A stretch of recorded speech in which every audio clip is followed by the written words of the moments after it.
जी Kaif for आज के lecture का आगाज करते हैं। अटेंडिव हो जाइए। हाइब्रिड क्लास में अगर आवाज आ रही है तो हाथ उठा दीजिए। शाबाश। चैप्टर आज हम स्टार्ट करने जा रहे हैं चैप्टर 7, जो कि बेसिकली प्रीवियस चैप्टर का ही सीक्वल है। प्रीवियस चैप्टर हमने क्या पढ़ा? Performance of a contract. तो ये भी परफॉर्मेंस ऑफ कॉन्ट्रैक्ट के कुछ मजीद कंसेप्ट इस चैप्टर में हम डिस्कस करने जा रहे हैं। ओवरऑल चैप्टर इतना डिफिकल्ट नहीं है, ईजी चैप्टर है। स्टडी क्या करेंगे हम? Who can perform the contract. Contract को परफॉर्म कौन कर सकता है? वन वर्ड इसका आंसर अगर पूछे तो मैं कहूंगा जी पार्टीज टू द कॉन्ट्रैक्ट, जो प्रोमिसर है वही परफॉर्म, उसी को परफॉर्म करना चाहिए ना। एक कॉन्ट्रैक्ट में कितने प्रोमिसर होते हैं? दो होते हैं। दो प्रोमिसर होते हैं क्योंकि दोनों ने एक दूसरे से कोई ना कोई कंसीडरेशन कमिट की होती है ना। म्यूचुअल एग्रीमेंट्स होते हैं दो। यानी अगर गुड्स की डिलीवरी की बात करें तो प्रोमिसर दुकानदार है और प्रोमिजी कस्टमर, और अगर कैश पेमेंट की बात करें तो कस्टमर प्रोमिसर है और जो दुकानदार है वो प्रोमिजी।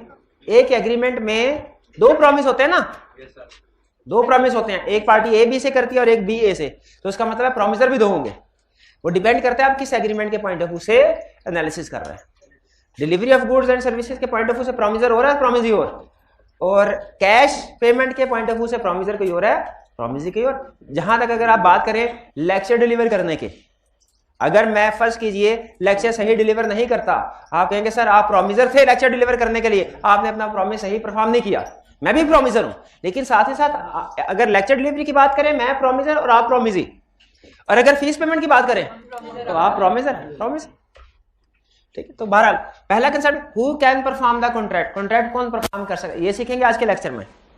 दूसरा concept rules regarding performance of a joint promise.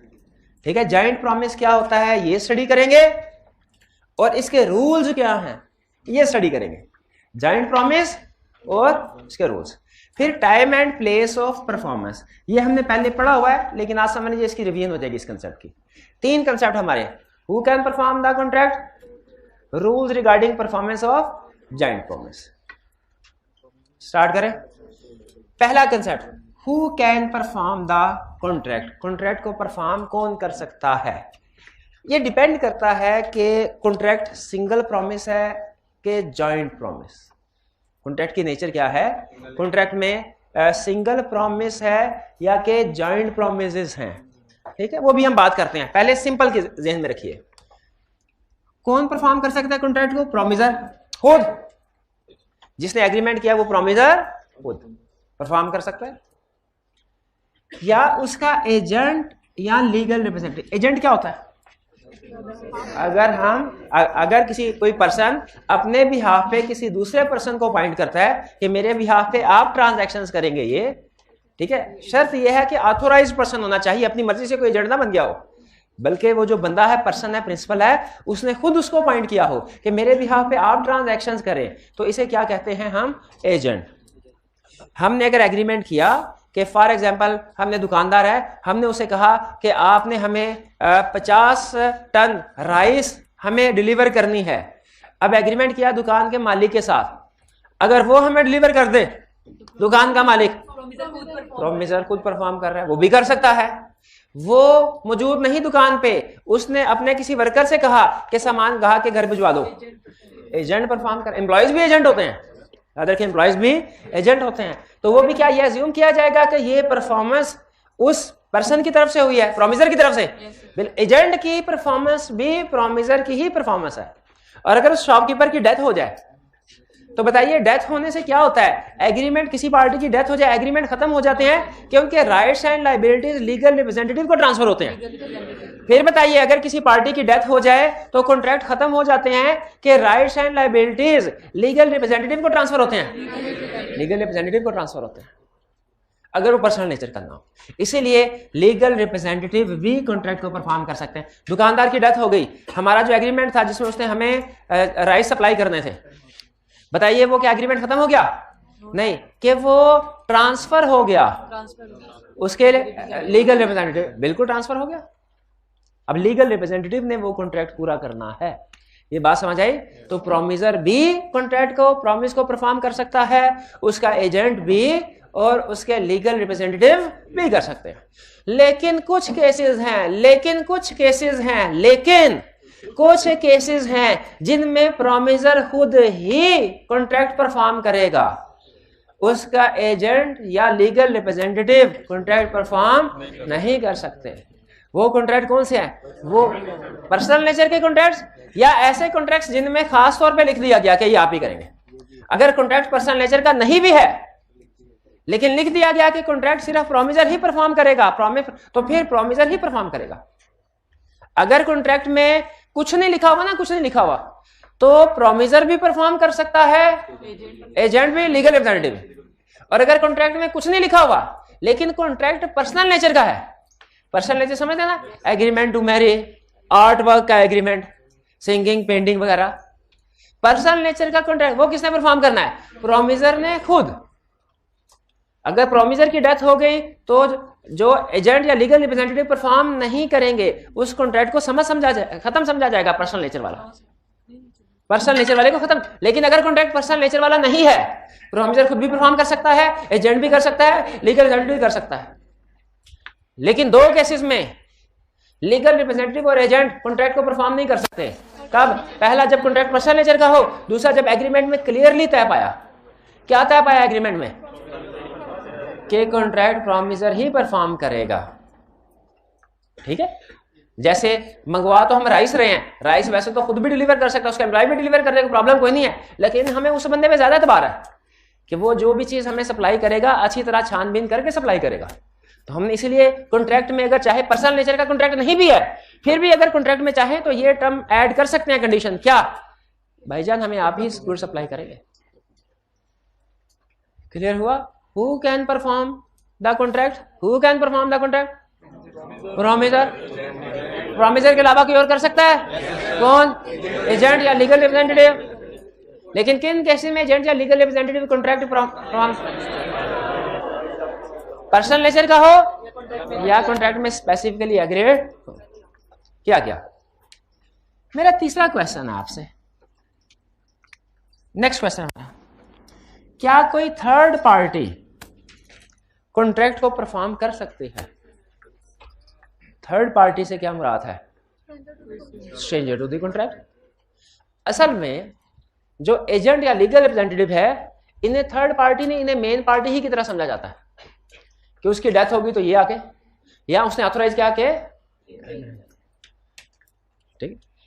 लेकिन क्या कोई थर्ड पर्सन जो एजेंट वगैरह नहीं है वो कॉन्ट्रैक्ट को परफॉर्म कर सकता है? आपको याद है हमने कुछ केसेस किए थे जिनमें हमने सीखा था कंसीडरेशन में मूव फ्रॉम थर्ड पार्टी और कंसीडरेशन में मूव टू थर्ड पार्टी। ये भी पॉसिबल है, कंसीडरेशन में मूव फ्रॉम थर्ड पार्टी और कंसीडरेशन में मूव टू थर्ड पार्टी। तो ये थर्ड पार्टी क्या है? ये स्ट्रेंजर टू द कॉन्ट्रैक्ट।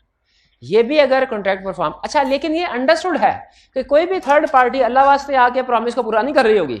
एक बंदे पेमेंट करनी थी, गुड सप्लाई करनी थी, तो वो आके कहे जी मैं थर्ड पार्टी हूं, गुड सप्लाई नहीं, वो बेसिकली प्रॉमिसर के कहने पे ही काम कर रहे होंगे, लेकिन वो उसके बाकायदा एजेंट नहीं होते, उसके बाकायदा एजेंट नहीं होते।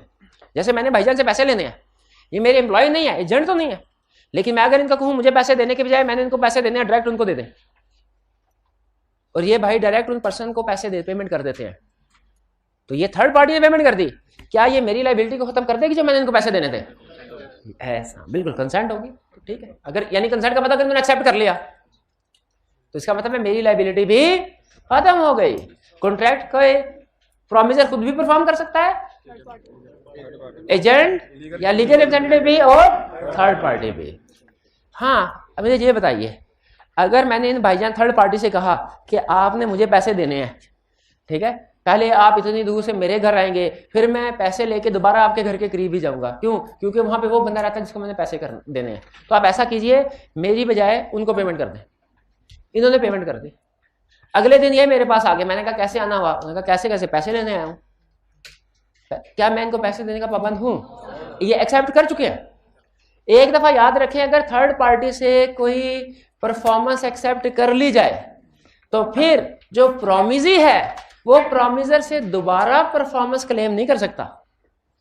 का केस नहीं होगा जी नोवेशन नोवेशन का केस नहीं हुआ। नोवेशन का केस कैसे हुआ? मैंने कहा नहीं, नोवेशन का केस तब होता जब मैं इनको कहता कि मेरे से नहीं, डायरेक्ट उनसे पैसे ले लो और आपस में एग्रीमेंट कर लो। मैं तो इनको सिर्फ पहुंचा उनके हाथों रहा हूं, उनके हाथों सिर्फ पहुंचा रहा हूं। इनोवेशन नहीं है। इनोवेशन ये होता जब मैं बिल्कुल निकल जाता। ये तो कंसीडरेशन में मूव फ्रॉम थर्ड पार्टी, दोनों में फर्क है। इस केस में जिसमें मैं अभी एग्जांपल दे रहा हूं, वो भाई अगर इनको पेमेंट नहीं ना करते, लायबिलिटी किसकी है? मेरी है। हालांकि इनोवेशन होती ना, अगर मैं इन दोनों का आपस का एग्रीमेंट करवा देता तो फिर मेरी लायबिलिटी खत्म हो जाती। अगर वो एक्सेप्ट कर ले तो उसके बाद दोनों की नहीं अगर उसने पैसे दे दिए, फिर से सुने पहला केस, मैंने इन भाईजान से पैसे लेने हैं और इनको देने हैं। पिछला कंसेप्ट भी साथ मिक्स कर रहा हूं। इनसे पैसे लेने हैं, उनको देने हैं। मैंने कहा हाँ मेरे पास पैसे किधर? इनका पैसे तो कोई नहीं। मैंने कहा अच्छा पैसे नहीं तो आप ऐसा कीजिए, आपका मैं उनके साथ एग्रीमेंट कराता हूँ, आपसे लेके उसको देने, आप दोनों डायरेक्ट हो जाए। ये दोनों डायरेक्ट हो गए। ये है नोवेशन। इसमें नया कॉन्ट्रैक्ट हुआ, लेकिन याद रखिए इसमें पेमेंट कोई नहीं हुई। पेमेंट कोई भी नहीं हुई, पेमेंट होगी महीने बाद। ये केस क्लियर हो गया। अगला केस, ये भाईजान सर पैसे ले लीजिए, पैसे ले लीजिए। मैंने कहा अच्छा मुझे ना दो, मैंने उस बंदे, तुम उसको दे दो जाके। ये नया कॉन्ट्रैक्ट नहीं बन रहा, ये पुराने कॉन्ट्रैक्ट की ही, मेरे वाले कॉन्ट्रैक्ट की ही सेटलमेंट हो रही है इनको, लेकिन मैं सेटलमेंट किसी दूसरे के थ्रू करवा रहा हूं। ये नया कॉन्ट्रैक्ट नहीं बन रहा, इनोवेशन नहीं है, ये कंसीडरेशन फ्रॉम थर्ड पार्टी है। कंसीडरेशन फ्रॉम थर्ड पार्टी है। अच्छा अब मुझे बताइए, अगर ये भाईजान उधर पैसे लेके जा और वो उसको एक्सेप्ट कर लेते हैं, यानी उन्होंने पैसे पकड़ लिए इनसे, क्या मेरी लायबिलिटी है कोई? अब मैं लायबल नहीं हूं। ये अगर दोबारा मेरे से पैसे मांगते हैं तो मैं उनको पैसे पे करने का लायबल नहीं हूं। यही कंसेप्ट है, इनोवेशन से डिफरेंट है। और अगर सर ये पैसे ना दें तो फिर अगर ये पैसे ना दें तो उनको स्टिल मैं ही लायबल हूं। इनसे मैंने ही पैसे वसूल करने हैं और उसके बाद मैंने ही इनको देना है। क्यों? क्योंकि मैंने इन दोनों का डायरेक्ट एग्रीमेंट कोई नहीं करवाया था। इन दोनों पार्टी का आपस में एग्रीमेंट होना और चीज है, और एक पार्टी दूसरी को सिर्फ गुड सप्लाई कर दे मेरे कहने पे, वो और चीज है। ठीक है, इनोवेशन में बिल्कुल नया कॉन्ट्रैक्ट बनता है। ये इनोवेशन नहीं है, ये कंसीडरेशन फ्रॉम थर्ड पार्टी है। यही वो समझा रहा है। ये क्लियर हो गया? With consent of promise. इसी तरह फर्ज कीजिए, ये तो पैसों की एग्जांपल है, अगर गुड्स की एग्जांपल हो, फर्ज कीजिए कि इनको मैंने फर्नीचर बना के देना है, मेरा इनके साथ एग्रीमेंट हुआ, मैंने कहा सर फर्नीचर बना के दीजिए। मैंने कहा ठीक है। ड्यू डेट पे किसी वजह से मैं फर्नीचर नहीं बना सका, मैंने कॉन्ट्रैक्ट पढ़ा, कॉन्ट्रैक्ट में लिखा हुआ था फर्नीचर बनाएंगे तो सर सिर्फ आप बनाएंगे और कोई नहीं बनाएगा। अब बताइए मैं किसी और बंदे को भेज सकता हूं फर्नीचर बनाने के लिए? क्यों? हालांकि कॉन्ट्रैक्ट पर्सनल नेचर का नहीं है, लेकिन लिख लिया ना, परफॉर्म करना लाजमी है। ठीक। अच्छा मैंने कॉन्ट्रैक्ट पढ़ा, उसमें ऐसी कोई बात नहीं लिखी हुई थी, कोई ऐसी बात नहीं लिखी। मैंने इन भाईजान को कहा फर्नीचर बनाओ और तुम जाके उनको डिलीवर कर दो। क्या थर्ड पार्टी से कंसीडरेशन मूव हो सकती है? बिल्कुल इस केस में मूव हो सकती है। अगर ये फर्नीचर लेके उनके पास गए, उन्होंने एक्सेप्ट कर लिया, अपने पास रख लिया, अपने पास रख, अगले दिन मेरे खिलाफ इन्होंने केस कर दिया, क्या? ब्रीच ऑफ कॉन्ट्रैक्ट का, कि सर इन्होंने ड्यू डेट पे सप्लाई करनी थी, नहीं की, इनकी तरफ से मुझे अभी तक फर्नीचर मिला ही नहीं। क्या ये मेरे खिलाफ केस कर सकते हैं? क्या मेरे से दोबारा performance delivery of furniture demand कर सकते हैं? क्यों नहीं कर सकते? एक्सेप्ट कर लिया था। तो जब थर्ड पार्टी से एक्सेप्ट कर ले प्रॉमिस ही, तो मेन पार्टी से वो दोबारा क्लेम करना नहीं बन सकता, नहीं क्लेम कर सकता। क्लियर होती है बात? ये हु कैन परफॉर्म कॉन्ट्रैक्ट, ये वाला कंसेप्ट क्लियर हो गया। आगे चलते हैं, रूल्स ऑफ, ये जरा ध्यान से सुनिएगा। जॉइंट प्रॉमिस कौन सा होता है? पहले तो ये समझ लें, जॉइंट सिंगल प्रॉमिस कौन सा होता है भला? जिसमें प्रॉमिसर भी एक, प्रॉमिसी भी एक। ठीक है, प्रॉमिसर भी एक, प्रॉमिसी भी एक, वो होता है सिंगल प्रॉमिस। सबसे बड़ी, जी जी जी जी जी पूछिए।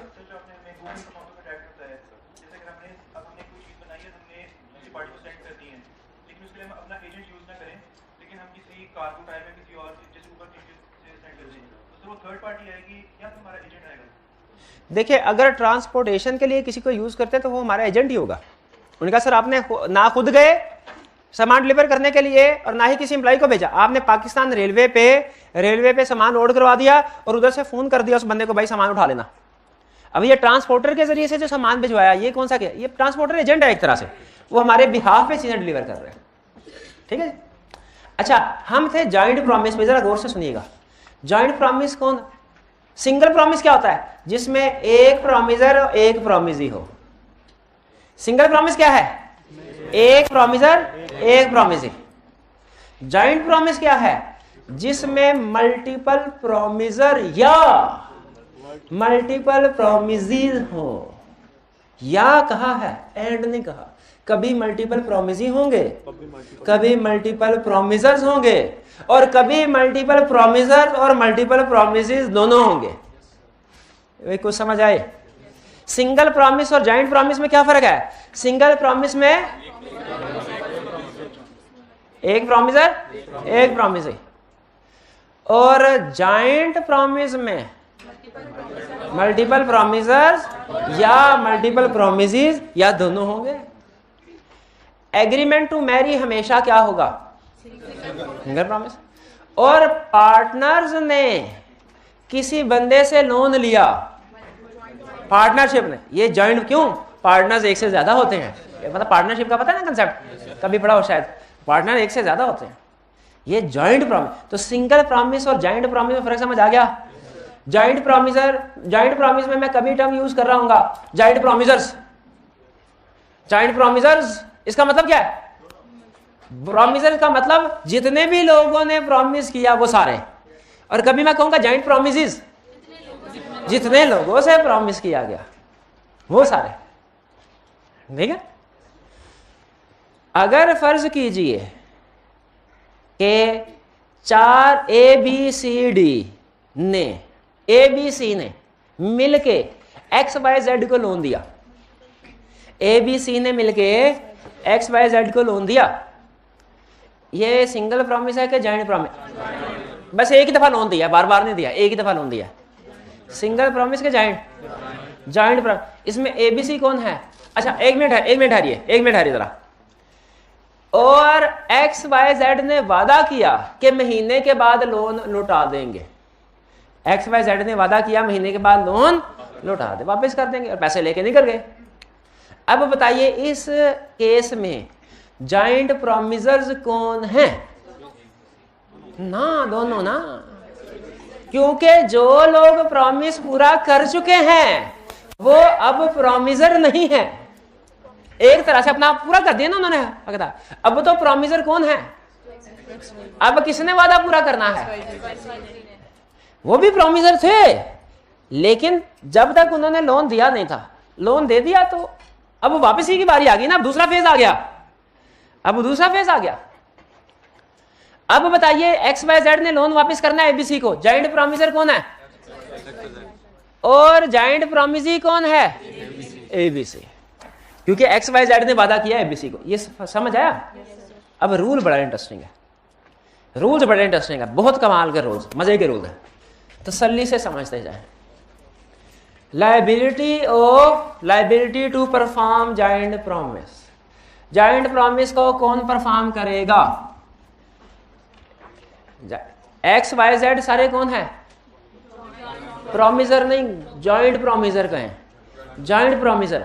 अलर्ट होके बैठिएगा, कहानी बड़े अजीब फेस में आ गई है कि XYZ ने ABC को लोन वापस करने का वादा किया हुआ है, अब ड्यू डेट आ गई है, किसकी लायबिलिटी है प्रॉमिस करने की? अच्छा, 3 लाख का लोन है, कितने का लोन है? किसकी लायबिलिटी है 3 लाख का लोन पे करने की? XYZ की। इनकी लायबिलिटी है जॉइंट एंड सेवरल।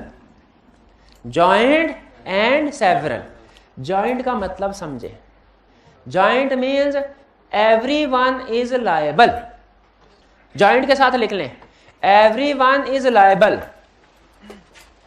सेवरल के साथ लिख ले, for whole thing, for whole amount. Joint के साथ क्या लिखना है? Everyone is liable. सेवरल के साथ क्या लिखना है? For whole amount. तो जॉइंट प्रोमिसर की लायबिलिटी है joint and several, joint and several. इसका मतलब पता क्या है? जॉइंट एंड सेवरल मतलब हर एक लायबल है। ये तो बात समझ आती है। एक्स भी लायबल है पे करने के लिए, वाई भी लायबल है पे करने के लिए, जेड भी लायबल है पे करने के लिए। लेकिन ये जो सेवरल है ना, सेवरल, सेवरल का मतलब क्या है? For whole amount. इसका मतलब पता क्या है? अभी आप उछलने लगे, अलर्ट हो जाए, अटेंटिव हो जाए, बेंच को पकड़ लें जोर से, ताकि एकदम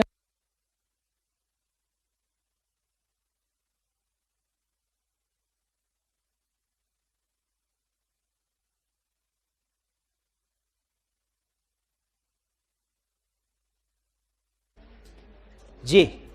तो अजीब बात क्या है कि एक्स वाई जेड ने ए बी सी को पैसे देने हैं, ए बी सी ने एक्स वाई जेड से पैसे लेने हैं, ए बी सी ने एक्स वाई जेड से पैसे लेने हैं। कितने? सेवरल का मतलब ये है कि अगर ए बी सी चाहें तो सारे के सारे पैसे मिस्टर एक्स से भी ले सकते हैं, या सारे के सारे पैसे सिर्फ मिस्टर वाई से भी ले सकते हैं, या सारे के सारे पैसे मिस्टर जेड से भी ले सकते हैं। ठीक है, सेवरल का मतलब ये है। जॉइंट का मतलब क्या है? Everyone is liable. सेवरल का मतलब क्या है? For entire amount, whole amount. इसका मतलब ये हुआ कि जॉइंट प्रोमिसर में से हर एक लायबल है पे करने के लिए, और कितने अमाउंट उससे क्लेम की जा सकती है? सारी की सारी, यानी 3। अच्छा, इसका ये मतलब नहीं है, आपके में शायद ये आ रहा हो। पहली चीज तो ये समझ में आती है कि जॉइंट प्रोमिसर के केस में 3 लाख देने हैं, हर एक 1-1 लाख रुपया देगा। अच्छा, लाजमी नहीं। अगर पेमेंट के दिन सब एक इकट्ठा करके 3 लाख दे दें तो ठीक है, लेकिन अगर फर्ज कीजिए कि जिस दिन पेमेंट आई एक्स और वाई निकल गए, भाग गए, जेड काबू आ गया, क्या जेड से सारे के सारे पैसे रिकवर करवाए जाए? यस, ये मतलब है। लेकिन इसका ये मतलब नहीं है कि 3 लाख का 3 लाख एक दफा जेड से लेंगे, फिर 3 लाख का 3 लाख एक दफा वाई से लेंगे, फिर 3 लाख का 3 लाख एक दफा, ये मतलब नहीं है।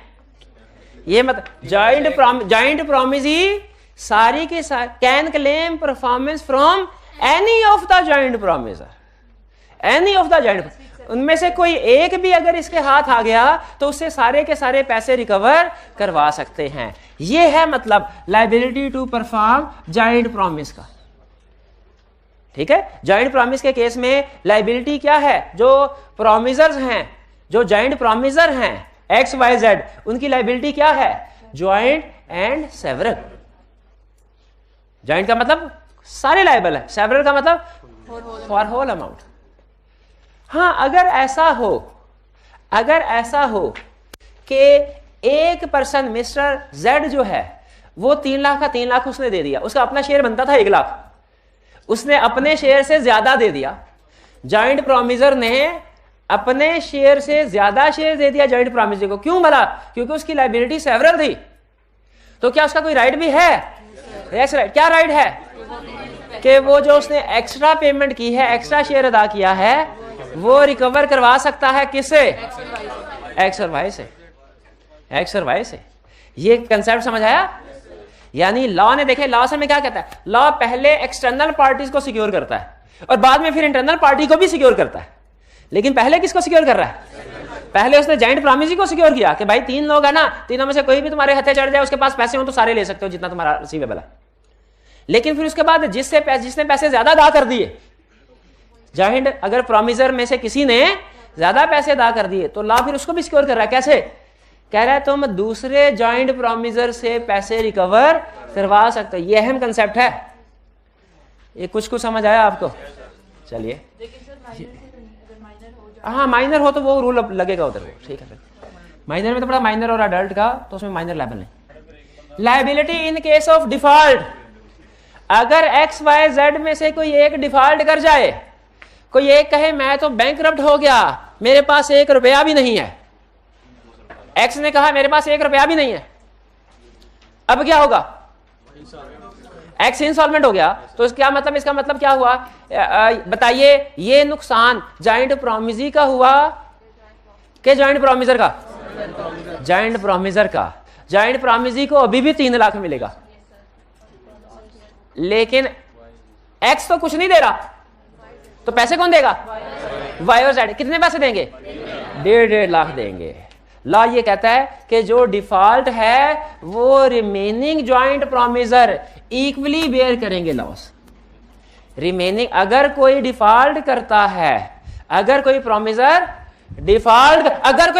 डिफॉल्ट करता है ज्वाइंट प्रॉमिसर, तो प्रॉमिसी को कोई फर्क नहीं पड़ेगा, रिमेनिंग प्रॉमिसर उसका लॉस इक्वली पे करेंगे। छोटी सी केस स्टडी पूछूं, ए बी सी ने 3 लाख दिए एक्स वाई जेड को, ड्यू डेट पे एक्स वाई जेड ने पैसे वापस करने थे, एक्स डिफॉल्ट कर गया, वो सिर्फ 50% अमाउंट पे कर सका।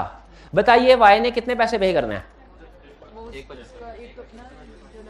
एक तो अपना पे करेगा 1 लाख, और दूसरा जो डिफॉल्ट हुआ है वो इक्वली डिस्ट्रीब्यूट होगा रिमेनिंग में। डिफॉल्ट कितने का हुआ है? 50,000 का, इक्वली डिस्ट्रीब्यूट होगा तो हर एक का कितना हिस्सा है? 50/25। इसका मतलब है एक्स ने भी 125,000 पे करना है, वाई ने भी 25,000 पे करना है। ये बात समझ आई दूसरे कंसेप्ट के? पहला था जॉइंट एंड सेवरल, और दूसरा क्या है? अगर कोई डिफॉल्ट किया तो जो रिमेनिंग जॉइंट प्रॉमिसर हैं वो लॉस इक्वली बेयर करेंगे। ये रूल समझ आया? और अगर किसी जॉइंट प्रॉमिसर की डेथ हो गई, एक्स की डेथ हो गई, उसके लीगल रिप्रेजेंटेटिव पे करेंगे। वाई की भी डेथ हो गई, एक्स और वाई के legal representative together with Z पे करेंगे। और अगर एक्स वाई और जेड तीनों की डेथ हो गई, तीनों के लीगल रिप्रेजेंटेटिव पे करेंगे। और अगर ए की डेथ हो गई, ए की भी डेथ हो गई, तो एक्स वाई जेड के लीगल रिप्रेजेंटेटिव ए के लीगल रिप्रेजेंटेटिव को पे करेंगे टुगेदर विद बी एंड सी। और अगर बी की भी डेथ हो गई तो एक्स वाई जेड के लीगल रिप्रेजेंटेटिव ए और बी के लीगल रिप्रेजेंटेटिव को पे करेंगे टुगेदर विद सी। अब सी को भी मार देते हैं। अगर सी की भी डेथ हो गई, अब क्या होगा? एक्स वाई जेड के legal representative A B C के लीगल रिप्रेजेंटेटिव को पे करेंगे। लेकिन फर्ज कीजिए इनके कोई दूर के चचा यूएसए में मर जाए, लेकिन वो भाई को गुस्सा चढ़ा, लेकिन वो बहुत अमीर थे और इनके नाम पे प्रॉपर्टी छोड़ गए। अब नहीं दुख रहा? ऐसा हो सकता है ना? अच्छा अब सुने, चचा के नाम पे प्रॉपर्टी जो इनके नाम पे ट्रांसफर हुई वो थी 1 करोड़। 1 पार्टी जैसे ही 1 करोड़ रुपया इनके हाथ आया, फौरन ही बैंक वाला भी आ गया, कहने लगा 1.5 करोड़ दे। उन्होंने कहा 1.5 करोड़ किसे? उन्होंने कहा भाईजान आपके चचा ने 1.5 करोड़ का लोन लिया हुआ था, जब राइट ट्रांसफर होंगे ना लीगल रिप्रेजेंटेटिव को, तो लायबिलिटीज भी तो ट्रांसफर होंगी। ये क्या बैठे बैठाए क्या हो रहा है मेरे साथ? भाईजान क्या करेंगे आप?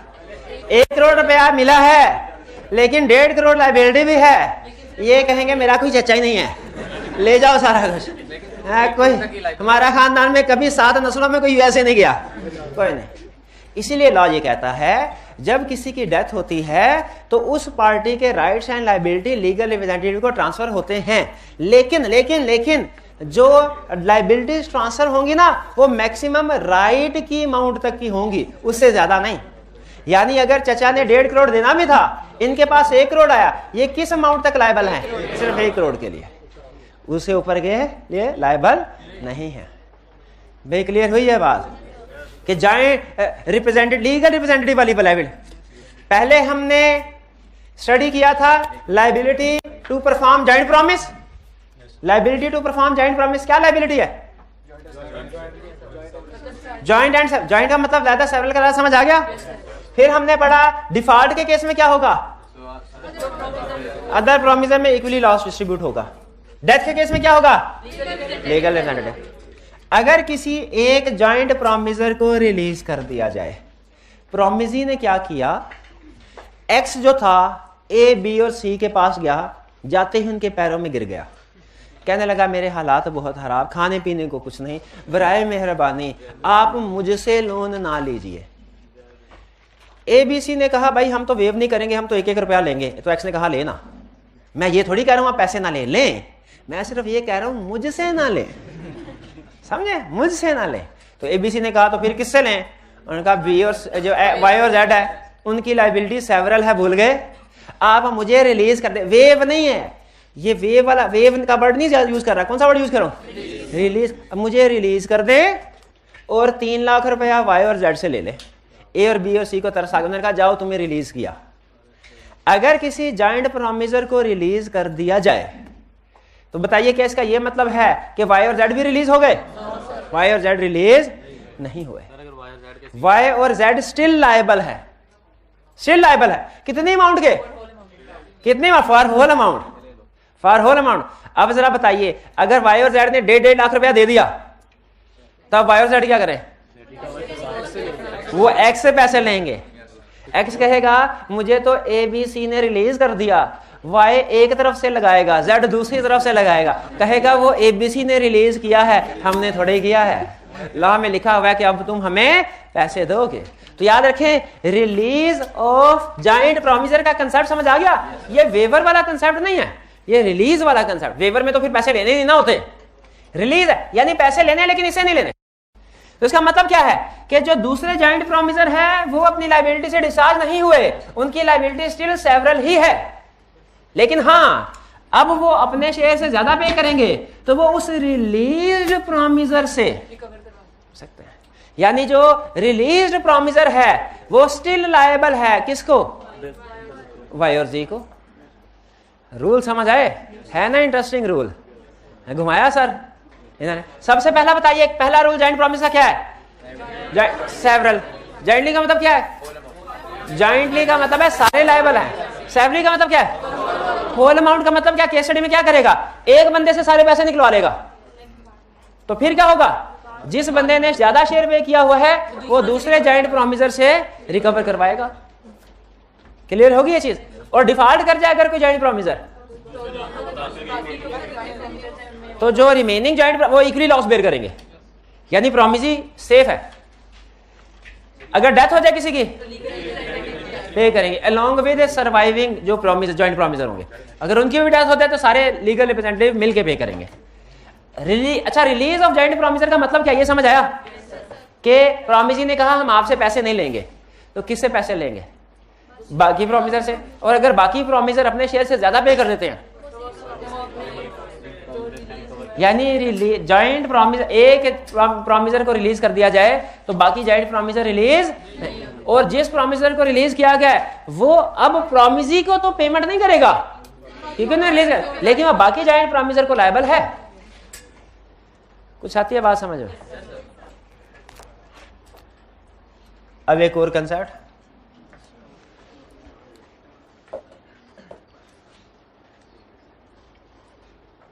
joint promises can claim together, one promisee cannot demand performance। इसका मतलब क्या है? A और B और C ने पैसे लेने थे किससे? XYZ से। A पहुंच गया XYZ के साथ, लाओ 3 लाख। XYZ ने क्या कहा? पैसे नहीं देना, भागो। क्यों? उसने कहा बाकियों को भी लेके आओ, हम तुम्हें पैसे देते तुम निकल जाओ।